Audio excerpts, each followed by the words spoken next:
Hello दोस्तों, curious trader में आप सबका स्वागत है। दोस्तों, थंबनेल में तो आपने देख लिया होगा कि जो आज का हमारा वीडियो होने वाला है, आज हम इस वीडियो में जानने वाले हैं फेक ब्रेकआउट्स क्या होता है और हम कैसे इन फेक ब्रेकआउट से बच सकते हैं और हम कैसे जो रियल ब्रेकआउट होता है उसको कैच कर सकते हैं। तो उसके लिए मैंने 5 पॉइंट यहाँ पे नोट किया है जो कि आपको स्क्रीन पे दिख रहा होगा।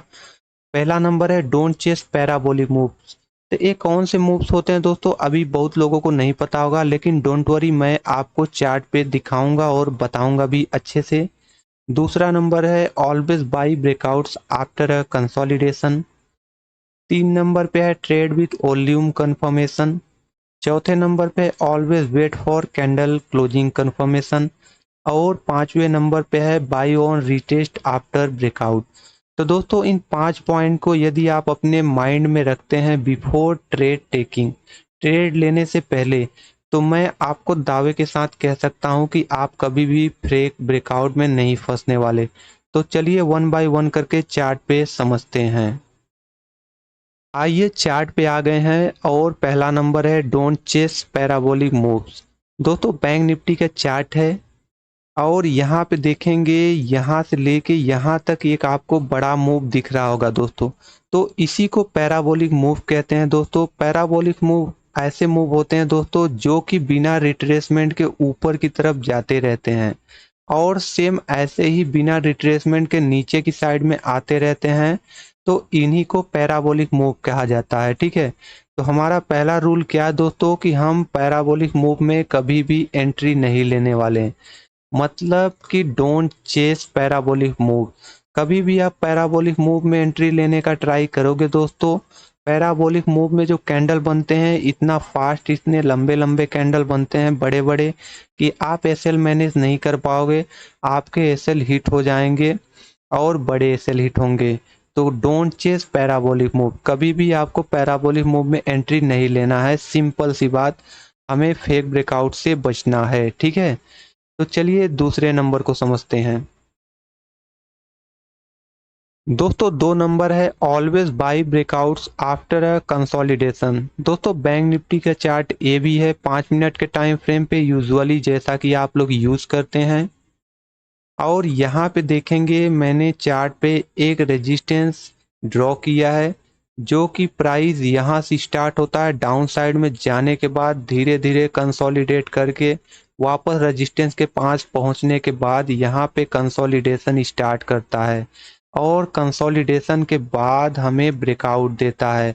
तो हमारा दूसरा नंबर क्या है rule, always buy breakouts after a consolidation. मतलब कंसोलिडेशन के बाद ब्रेकआउट होता है तो हम अपसाइड के जो मूव है उसके लिए एंट्री बनाने वाले हैं। तो यहाँ पे हमें कंफर्मेशन मिल गया है कि जो अब यहाँ पे हम एंट्री बनाने वाले हैं, यहाँ से में बड़ा पॉइंट मिलने वाला है और ये रियल ब्रेकआउट है। तो आपको 2 नंबर भी अपने दिमाग में रखना है बिफोर ट्रेड टेकिंग। ट्रेड लेने से पहले आपको 2 नंबर के रूल को भी फॉलो करना है यदि आप ब्रेकआउट पे या ब्रेकडाउन पे ट्रेड लेने जा रहे हैं, ठीक है। तो चलिए तीसरे नंबर को समझते हैं। दोस्तों, 3 नंबर है ट्रेड विद वॉल्यूम कंफर्मेशन। दोस्तों, आपको चार्ट पे वॉल्यूम भी लगा के रखना चाहिए। वॉल्यूम बहुत बड़ा रोल प्रदान करता है हमें बड़े बड़े मूव में कंफर्मेशन देने के लिए। तो दोस्तों, यहाँ पे आपको स्क्रीन पे दिख रहा होगा, पहले यहाँ पे मार्केट में मूवमेंट था पर धीरे धीरे, लेकिन वॉल्यूम यहाँ पे एक तरह से साइडवेज थे, ठीक है। अब यहाँ पे देखेंगे मैंने एक सर्कल बना रखा है और यहाँ पे एरो देखेंगे तो वॉल्यूम धीरे धीरे अप साइड में जा रहा है। मतलब यहाँ से डायरेक्शन धीरे धीरे ऊपर साइड में शिफ्ट हो रहा है। और अब देखिए यहाँ पे सर्कल मैंने जो बनाया है, यहाँ पे यदि आप ध्यान देंगे तो आपको वॉल्यूम का सारा खेल समझ में आ जाएगा कि वॉल्यूम हमें कैसे कंफर्मेशन देता है। तो यहाँ पे देखिए एक रेड कैंडल है दोस्तों, बहुत बड़ी रेड कैंडल है, ठीक है। लेकिन इसके नीचे जस्ट इसके वॉल्यूम को देखेंगे दोस्तों तो यहाँ पे बहुत छोटा सा रेड कैंडल बना हुआ है। मतलब कि एक तरह से फेक वॉल्यूम है जो कि डाउन साइड में आया है, लोगों को यहाँ पे अपोजिट डायरेक्शन में एंट्री बनवाने के लिए कि मार्केट यहाँ पे दिखाने की कोशिश कर रहा है कि मैं डाउन साइड में गिरने वाला हूँ। लेकिन यहाँ पे जिन्होंने वॉल्यूम लगा के रखा था उन्हें पता चल गया कि एक फेक ब्रेकडाउन होने वाला है, तो वे इससे नहीं घबराए होंगे। वे बाइंग साइड में ही अपने ट्रेड को इनिशिएट किए होंगे और बड़ा पॉइंट उन्हें देखने को मिला होगा। यदि आप नोटिस करेंगे उसके बाद जो सेकेंड कैंडल बना हुआ है दोस्तों, यहाँ पे ग्रीन कैंडल, और वॉल्यूम को नोटिस करेंगे तो पिछले वाले रेड कैंडल से बड़ा वॉल्यूम बना हुआ है। कैंडल तो यहाँ छोटा है लेकिन वॉल्यूम बड़ा है, मतलब यहाँ पे बहुत सारे बायर इंटर हुए हैं, लेकिन अभी ये पता नहीं चल रहा है। लेकिन वॉल्यूम जो है हमें कंफर्मेशन दे दिया। अगेन एक ग्रीन कैंडल आता है, बड़ा कैंडल, और यहाँ पे वॉल्यूम देखेंगे तो अगेन एक बड़ा ग्रीन कैंडल। ठीक है, तो इससे हमें वॉल्यूम का पता चल गया और जो हमारा एंट्री बनाया गया बेहद ही कंफर्मेशन के साथ एंट्री बनाया गया और यहाँ पे इजीली एक बड़ा पॉइंट हमने कैच कर लिया। तो ऑलवेज यूज वॉल्यूम, वॉल्यूम को हमेशा देखा करिए जिससे आपको ट्रेड लेने में एक बेहतरीन कंफर्मेशन मिले ताकि आप अच्छे से ट्रेड ले पाएं। तो चलिए अब चौथे नंबर को समझते हैं दोस्तों। चौथा नंबर है always wait for candle closing confirmation. अब देखिए यहाँ पे ये भी बैंक निफ्टी का चार्ट है 5 मिनट के टाइम फ्रेम पे।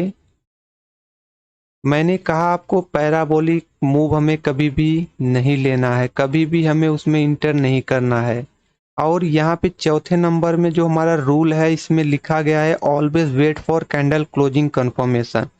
मतलब कि यहाँ पे जो ब्रेकआउट हुआ है इसी के बारे में बताया जा रहा है दोस्तों कि हमें कैंडल क्लोजिंग के कंफर्मेशन का वेट करना है। और यहाँ पे देखेंगे जो कैंडल क्लोज होता है, ठीक है, इस ग्रीन के बाद जो यहाँ पे रेड कैंडल क्लोज होता है। अब यहाँ से थोड़ा ध्यान दीजिएगा जो कि आपको बेहद ही इंपॉर्टेंट चीज समझ में आने वाला है, जिससे आप कभी भी फेक ब्रेकआउट में नहीं फंसने वाले हैं। यहाँ पे जो चीज मैं बताने वाला हूँ उस चीज को ध्यान से देखिएगा। इस ग्रीन कैंडल के बाद जो यहाँ से रेड कैंडल से मार्केट रिजेक्शन लेना स्टार्ट किया है, ठीक है, उसके बाद एक और रेड कैंडल आता है, इसका जो हाई रहता है ये रहता है। फिर उसके बाद अगेन एक ग्रीन कैंडल आता है लेकिन पिछले हाई को नहीं निकाल पाता। फिर अगेन रेड कैंडल आता है, उसके पिछले हाई को नहीं निकाल पाता। फिर अगेन एक ग्रीन कैंडल आता है लेकिन पिछले हाई को नहीं निकाल पाता। उसके बाद एक अगेन रेड कैंडल आता है लेकिन पिछले हाई को नहीं निकाल पाता। तो दोस्तों always wait for closing confirmation.